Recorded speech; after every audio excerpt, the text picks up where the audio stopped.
Good morning. Good morning. Whether you are participating live or online, welcome to San Gabriel Unitarian Universalist Fellowship. My name is Heather Hamilton. My daughter, Della, and I have been members here at San Gabriel for 4 years. I'm so glad that you're here. San Gabriel is a congregation that welcomes all, promotes personal and spiritual growth, and works for a just, peaceful, and sustainable world. Together, we are building beloved community where all are valued. We welcome you today and every day. Please subscribe to the newsletter on our homepage because it serves as the go-to to inform you of all that's going on here at San Gabriel. As with all of our in-person events, if you should test positive for COVID-19 over the next 2 weeks, please do contact our board president, Mary Abbey, and she will initiate contact tracing. Our minister, Reverend Jami Yandle, will be giving us a sermon later on in the service titled, Fired Up.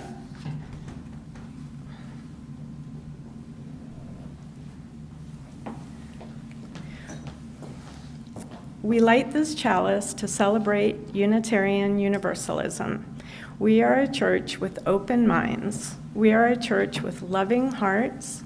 We are a church with helping hands.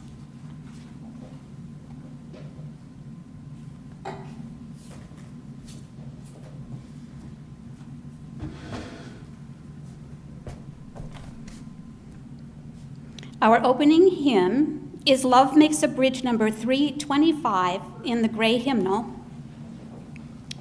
Jean will play the hymn through one time as an introduction. Please rise in body or spirit and join with me to sing or hum as you are comfortable.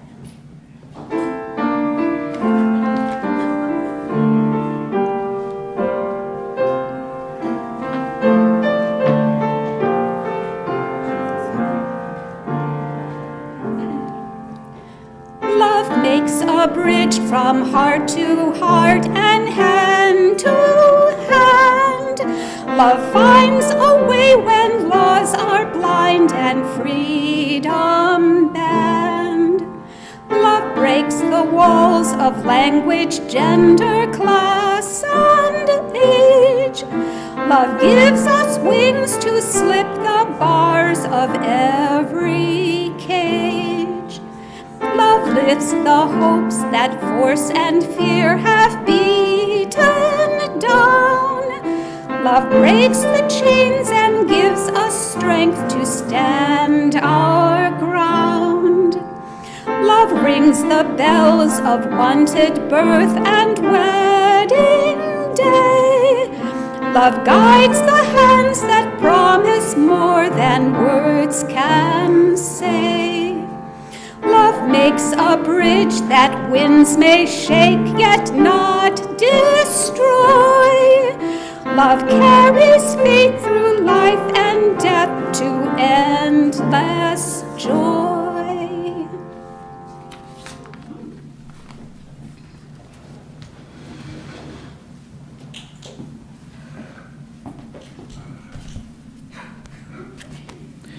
Our opening words are by Linda Susan Ulrich, and this is called For All the Mothers. For all the mothers and mother figures, the grandmothers, aunts, and extended family members who mother, the soon-to-be mothers, the wish they were mothers, the never wanted to be mothers, the it's complicated and you trigger me mothers. For the mothers who have passed, the birth mothers, foster mothers, adopted mothers, stepmothers, the used-to-be dad mothers and more than one mom mothers, the single mothers, separated mothers, stay-at-home mothers, unhoused mothers, the grieving mothers, those who grieve their mothers, and those whose grief is complex. For all the communities that mother, for all who depend on the great mother, you are held and beloved. Our affirmation reminds us of who we are in fellowship and our sacred covenant to each other. Please join me in reading our affirmation. The doctrine of this church is love. The Christ of truth is its sacrament, and service is its prayer. To dwell together in peace, to seek knowledge and freedom, to serve humanity in fellowship, to the end that all souls shall grow in harmony with the divine. Thus do we covenant with each other. Wonder what's in the Wonder Box today, Karina? No Wonder Box. No, there is a Wonder Box.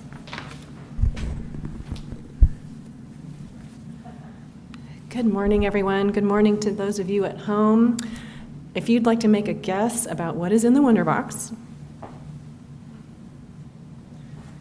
if you want to help those around you learn and grow as we live out our third and fourth principles, and if you're at home, you can tell someone near you, what do you think might be in here? You can just shout it out, and I'm going to shake it. A heart. I heard a heart. A Mother's Day card. It's pretty heavy, I think. A rock. A little cardboard box, like a little gift that we might get. A box in a box, yeah. A whole mother, yeah. All right. Shall we see? You ready for me to open it? Okay. I'm sure this is what you all had in mind for today.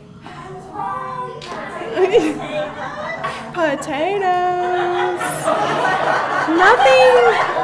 Nothing says Mother's Day like potatoes. I'm going to let the story explain. So let's listen to the story.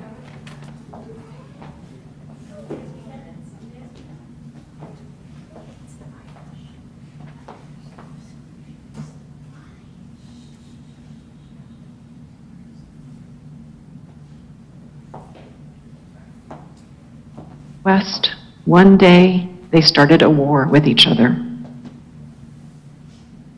But in the valley between those two countries lived a woman who did not bother with the war. She had 2 sons, a large potato field, some animals. To protect her sons and potatoes, she built a wall around everything she owned. And they lived very happily there. The boys loved their mother, and they helped to plant and harvest the potatoes. On cold winter nights, when storms and battles raged outside, they baked their potatoes in a fire and ate them. But the boys grew up, and they saw the armies marching past and could not resist the beautiful red and blue uniforms and the gleaming medals and swords. And the mother cried.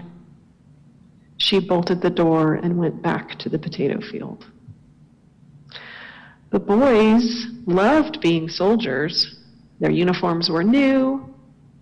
The swords and medals gleamed. One became a general in the east and the other a commander of the west.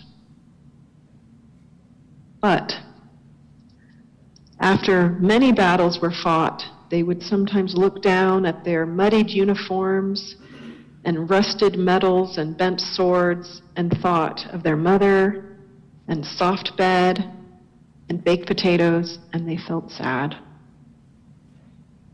Still, the battles raged on to the point that the fields were empty and burned, and soon there was not enough food, and the soldiers were hungry, and the sons knew where they could get some food.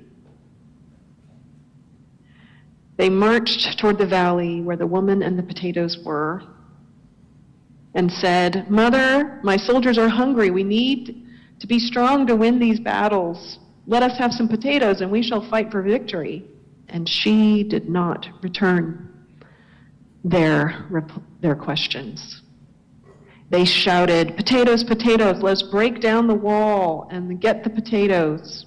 And they crashed through. And soon the house lay in ruins and the fields trampled. The general and the commander had been wounded, and they saw on the ground their mother not moving, and they asked, "What have we done? This is our fault. Speak to us."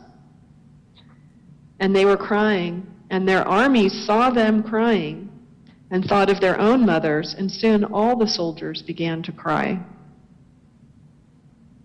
But the woman was not dead. She let everyone weep for a while.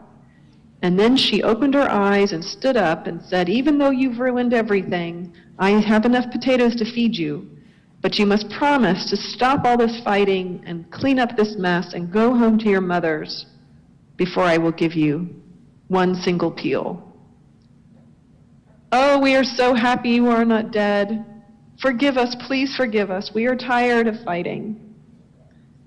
"Hooray for potatoes and hooray for mothers," shouted the soldiers. And they began to sing songs that their mothers had taught them, and soon the singing was heard in the east and the west. Many mothers found their sons, and they fell into each other's arms, and they thanked the woman. The soldiers took off their uniforms. The two sons buried their swords and medals, and they helped their mother plant new potatoes in the field, and they rebuilt the mother's house and mended the broken things. But they did not rebuild the wall. The end.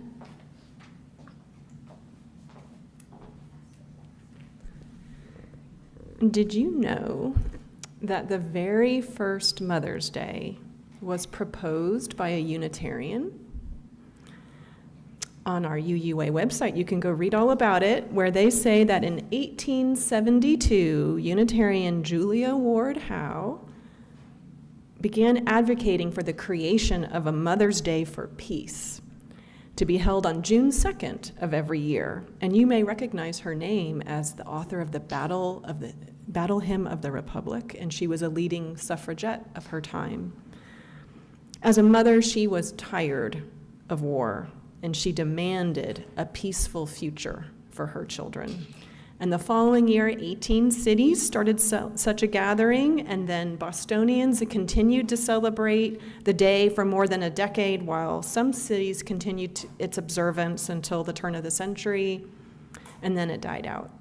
Ann Jarvis, a Methodist, was more successful in 1907, and with the help of the YMCA, Mother's Day became a reality when it was established by President Woodrow Wilson in 1914. Ann Jarvis, though, she was troubled by the commercialization of the day. She really didn't like Mother's Day cards. And she said, "I wanted it to be a day of sentiment, not profit." And the history of Mother's Day reminds us that it is more than a day for flowers and pancakes.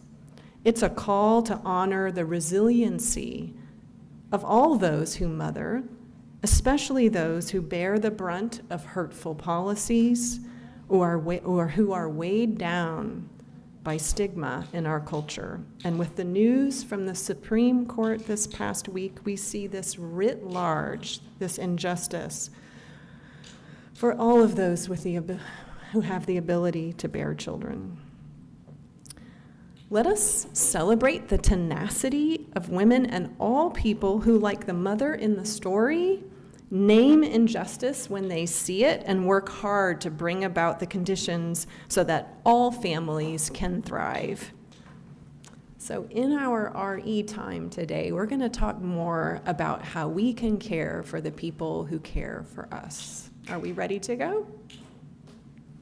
All right, let's go.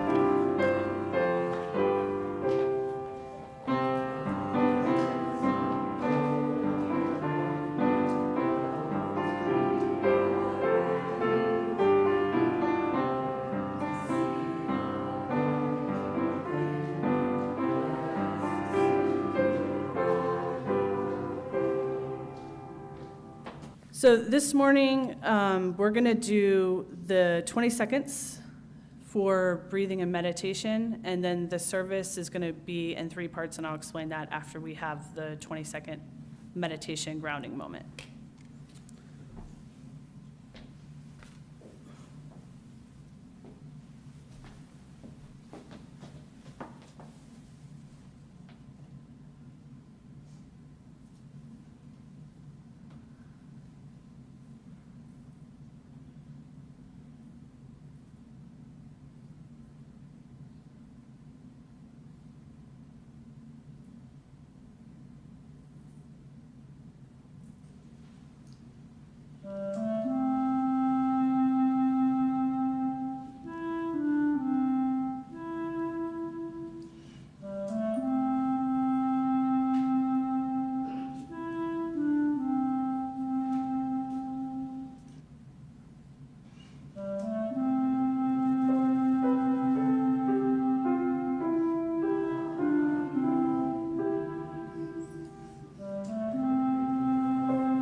So this is a little different, and the purpose of it is to literally break up the sermon so that you hear different voices and different perspectives. So Natalie Briscoe, my partner in Southern Region Field Staff, is here this morning, and we'll start. Kelly McGinty, who is on our board as leadership and does a million other things in the congregation, will be in the middle, and I will close this out. Natalie?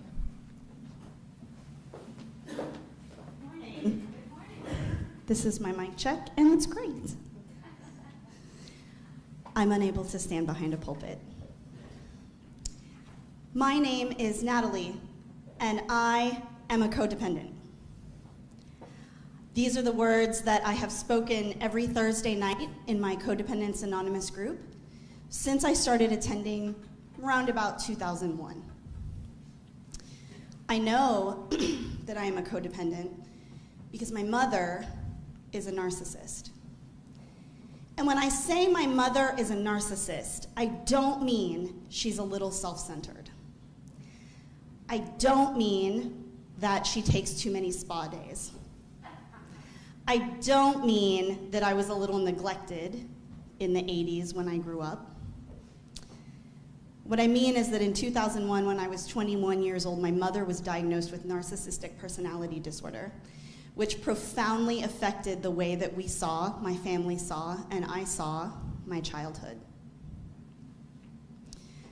It meant that stories like this were common.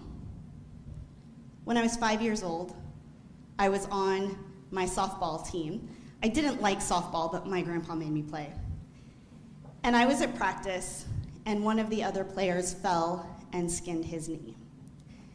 And he called out for his mom. And his mother ran in from the sidelines, from the dugout, and scooped him up and held him right there on the field and wiped his bloody knee and wiped his tears away and held him until he stopped crying, until he was able to go back out onto the field.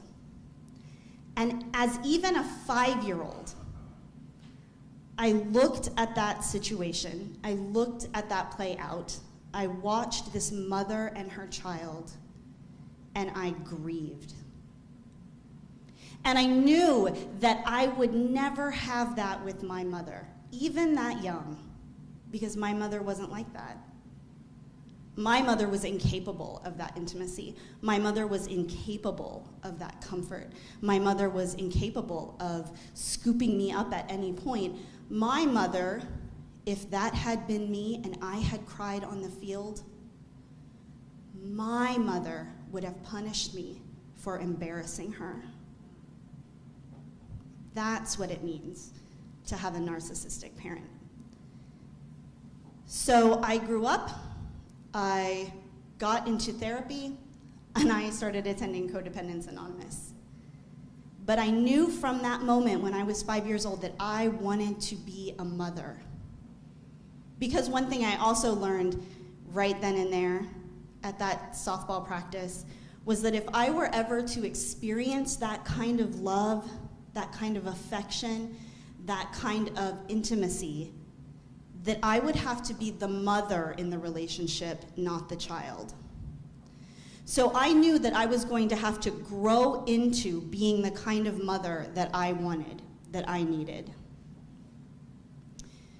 I knew profoundly from 5 years old that motherhood was for me, that I wanted that relationship. I wanted a child. I wanted that love. And it was a great shock to me, even knowing that, when I became unexpectedly pregnant at 16 years old.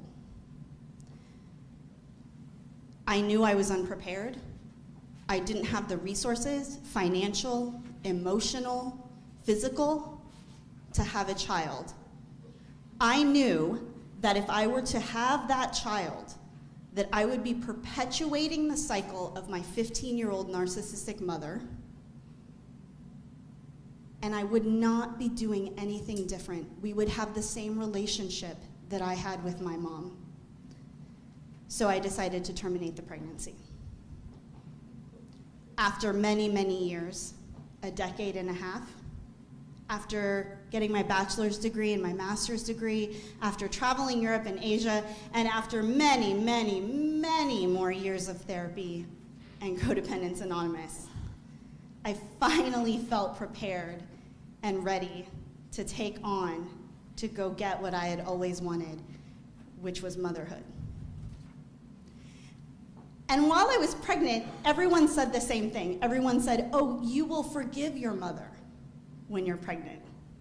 As you see your child grow, you will see what your mother went through, and it will bring you to a new understanding of her. And I must confess to you that that did not happen. With every growing day, with every year that passed as my children grew older, became their own people, became these lively, amazing, silly, funny, smart, creative individuals that you all see fighting with each other up here on every Sunday. Rearranging the chairs. I try to get them to not do that. I became so angry. I was so angry at her that she could take this life, my life, and treat it like she did. I've spent a long time trying to become the mother that I wanted, so that I could not just parent Ian and Ayla, but so that I could parent me and that 5-year-old Natalie who is still on that t-ball field, who still longs for someone to scoop her up when she has a skinned knee. My name is Natalie, and I am a codependent. But I am so much more than that now. I am a wall. I am a border. I am a fortress against generational trauma. I am the immune system of my family that stops a spreading disease. I am the keeper of safety and love and comfort. And I will pick my children up when they cry, and I will tell them that it is okay.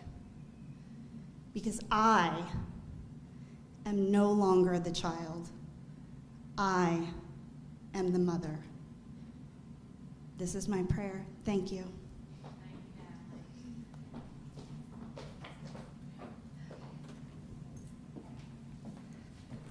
Good morning, everybody. Let me do this first. Okay, I need these to read. So, I am Kelly McGinty, former board president, potentially future board president, and currently still head of the hospitality committee, who brings you the caffeine. So, yes, Mother's Day is a complicated day for a lot of people. Made even more complicated this year by all the things that are happening, not just in our state now, but also in our nation as a whole. And, I was supposed to come up here and do a little piece on Mother's Day. I mean, we had talked about it a couple of months ago. And, that was before a lot of these things had been going on and happening. And what I wanted to do or say kind of changed and evolved over time. I wanted to talk about single motherhood. I wanted to talk about all people who mother just as caretakers in general, social justice issues surrounding it. But then, of course, when everything has been happening over the last few weeks, last really week, it just highlights a lot of things. And I'm pretty much just going to read from something that I found that I felt like said it in a way better way that I could express it. Choose your Facebook friends wisely. I did. And this is actually from my friend Natasha, who had posted this. And then I read it and was like, oh, this is great stuff. And then I started clicking, as we do, and realized that it's really great stuff. So I wanted to share this with you all this morning. And this is by the author Ursula K. Le Guin. And it's an excerpt from The Princess, originally published in Dancing at the Edge of the World in 1982.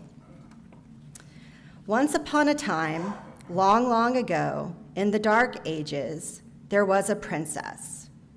She went to a college for training female royalty, and there, at the Associated College for training male royalty, she met a prince. Although the princess was on the honors list and the prince was a graduate student, they were remarkably ignorant about some things. This was long ago, remember, in the Dark Ages, before sex was obligatory, before the pill. Perhaps you can imagine what happens next in this story. Like all fairy tales, it follows a familiar path. There is a certain inevitable quality to the events. We have to get married, the princess said to the prince. I'm going home to my mother, the prince said to the princess. And he did. He went home to his family palace in Brooklyn Heights and hid in the throne room. The princess went to her family palace on Riverside Drive and cried a lot. She cried so hard that her parents finally saw what had to be the matter. And they said, okay, it's okay, honey. And if he won't marry you, you don't have to have the baby. Now, you may recall that in the Dark Ages, abortion was not legal. It was a crime, and not a minor one. The princess's parents were not criminal types, and yet now, without hesitation, they resolved to break the law, to conspire to commit a felony, and they did so. They did so in the reasoned and deeply felt conviction that it was right, and it was indeed their responsibility to do so. The princess herself questioned the decision, not on legal grounds, of course, but ethically. She cried some more and said, I am being cowardly, I am being dishonest, I am evading the consequences of my own actions. Her father said, that's right, you are. That cowardice, dishonesty, evasion is a lesser sin than the crass irresponsibility of sacrificing your training, your talent, and the children you will want to have in order to have one nobody wants to have.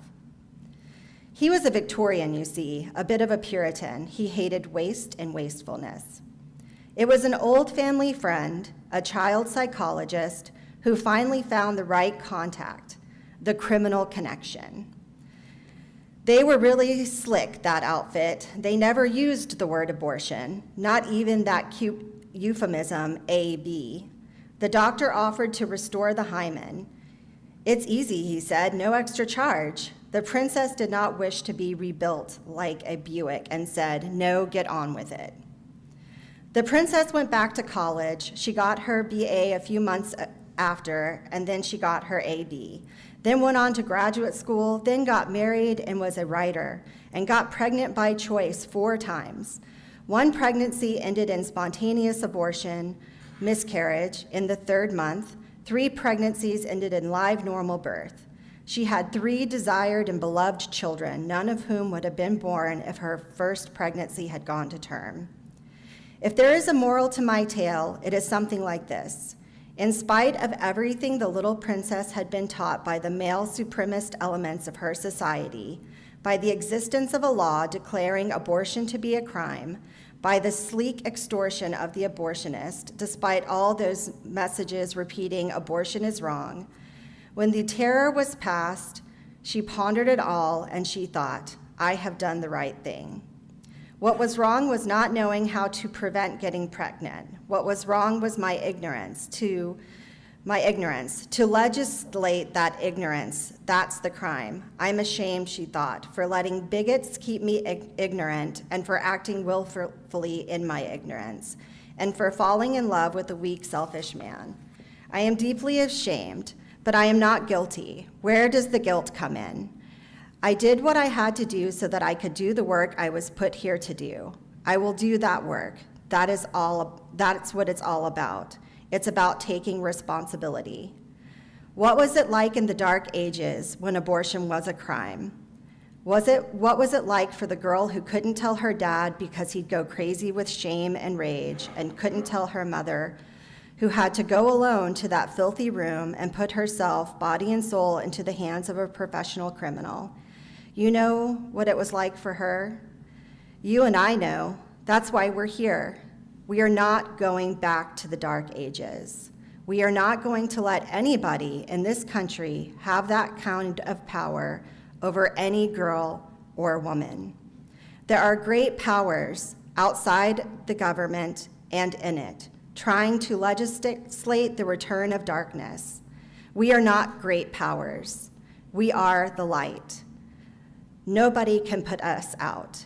May all of you shine very bright and steady today and always.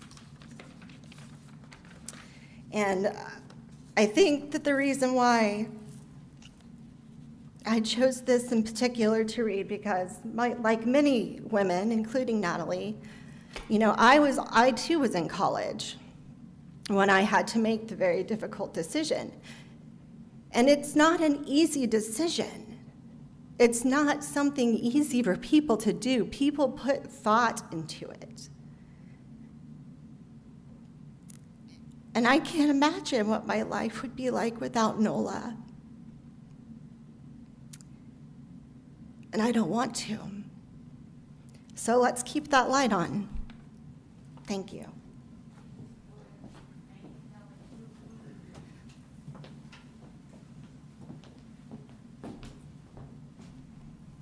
We talked about, and you heard from, gestating caregivers today. We heard a courageous story Karina brought us about a mom using her maternal instincts to stop war and bring peace. We heard about how we can use our bodies to break vicious cycles. And when we have these conversations, I also want us always to remember that abortion is healthcare and affects all persons. My friend TJ, a white heterosexual cisgender male, took a lot of time to remind folks this week the reason he got a vasectomy was to ensure his partner would never have to deal with the hard decision of being between a hysterectomy or an abortion. After speaking with his partner, he offered this as an option because he knew he and his partner never wanted to have kids.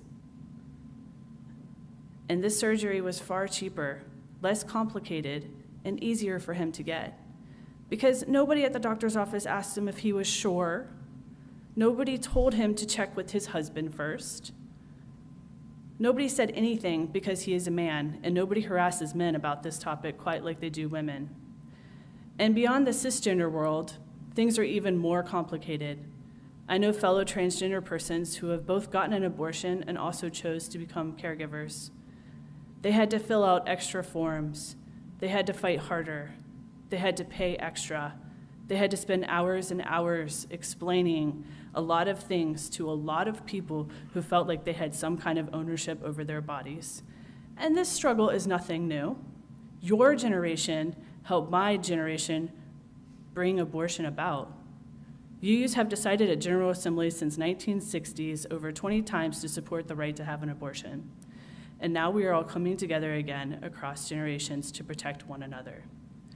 But, as Leela Cohen's meme, which has gone viral, states, this is not about babies.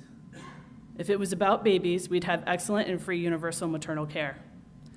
You wouldn't be charged a cent to give birth, no matter how complicated your delivery was. If it was about babies, we'd have months and months and months of parental leave for everyone. If it was about babies, we'd have free lactation consultants, free diapers, free formula.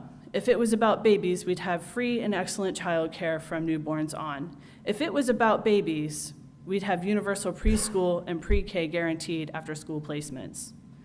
This is about something else.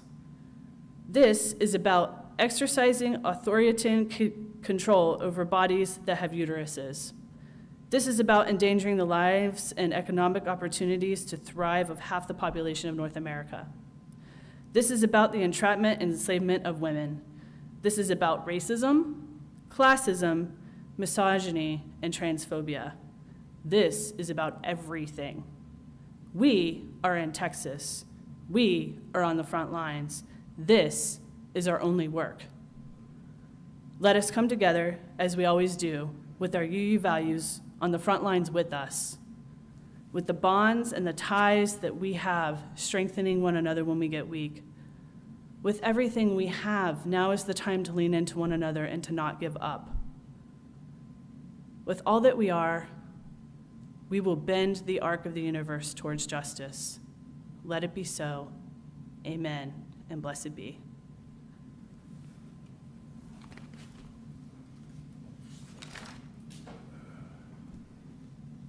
Our closing hymn is number 1028 in the Teal hymnal. It's called Fire of Commitment. I love this hymn, but it's not the easiest if you've never heard it before. So just good as you can. Burns a beacon bright and clear, guiding hands and hearts and spirits into faith set free from fear. When the fire of commitment sets our minds and soul ablaze, when our hunger and our passion reach to call us on our way, when we live with deep assurance of the flame that burns within, then our promise finds fulfillment and our future can begin.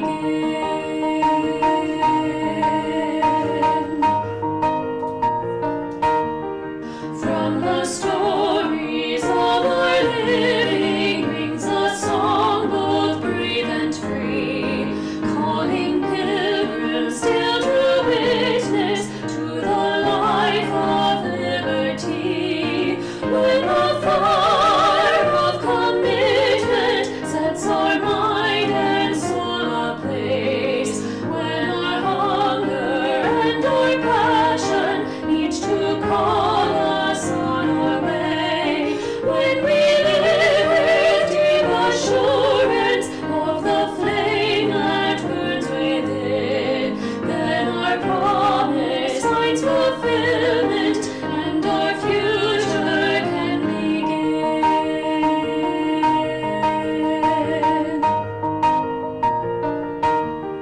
From the dreams of youthful vision comes a new prophetic voice, which demands a deeper justice built by our courageous choice. When the fire of commitment sets our mind and soul ablaze, when our hunger and our passion reach to call us on our way, when we live with deep assurance of the flame that burns within, then our promise finds fulfillment and our future can begin.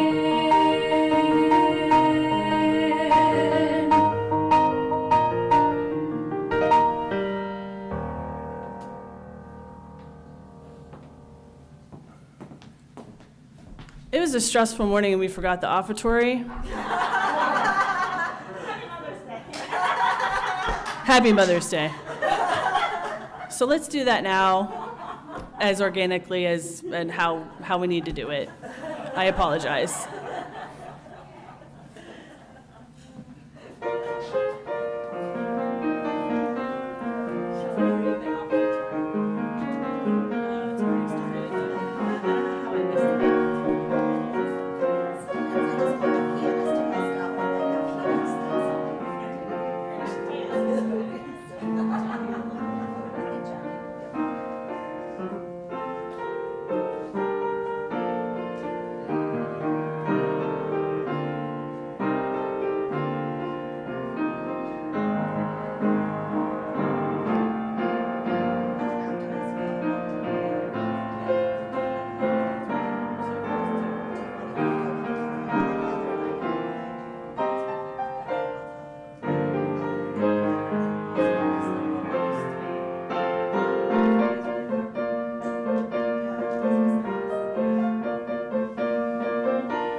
We extinguish this flame, but not the light of truth, the warmth of community, or the fire of commitment.